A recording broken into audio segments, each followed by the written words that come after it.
Lost sponsors, cover-ups, and a reputation in tatters. The future of Hockey Canada has arguably never looked so bleak. Its legacy of poor handling of allegations of sexual assault has fans, businesses, parents, the Prime Minister all calling for change. But what should that change look like? Joining us this morning is lawyer and former hockey player Greg Gahuli. Good to speak with you again, Greg.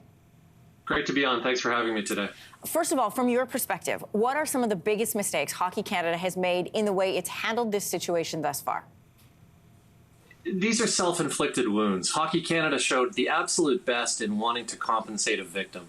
They showed the absolute worst, though, in shutting down that investigation and then in not being transparent with the country as a whole in terms of where the funds were coming from, the fact that they were paying funds, and the fact that these things were happening within hockey itself.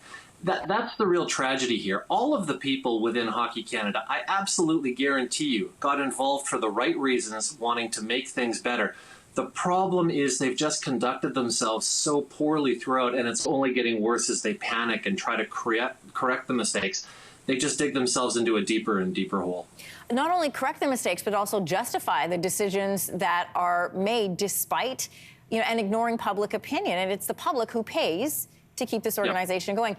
You had told us previously that you would be surprised if Hockey Canada did not fire its current management by the time this interview aired. I mean, people were having this conversation in the summer.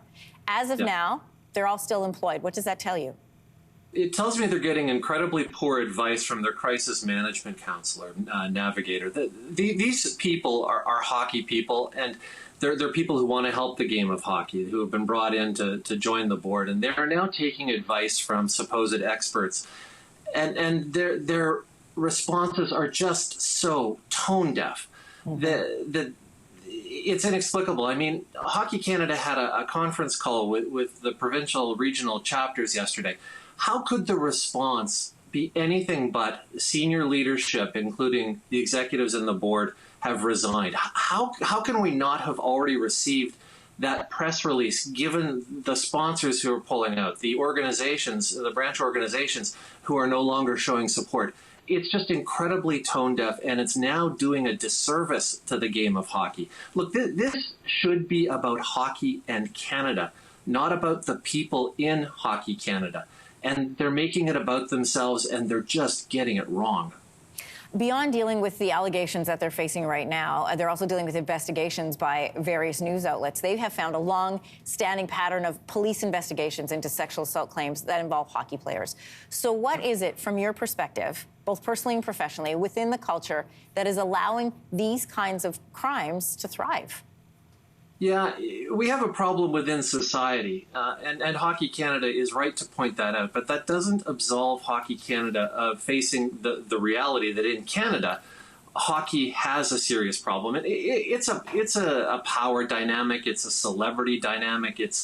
If you looked within sports in the UK, they have exactly the same issues in soccer.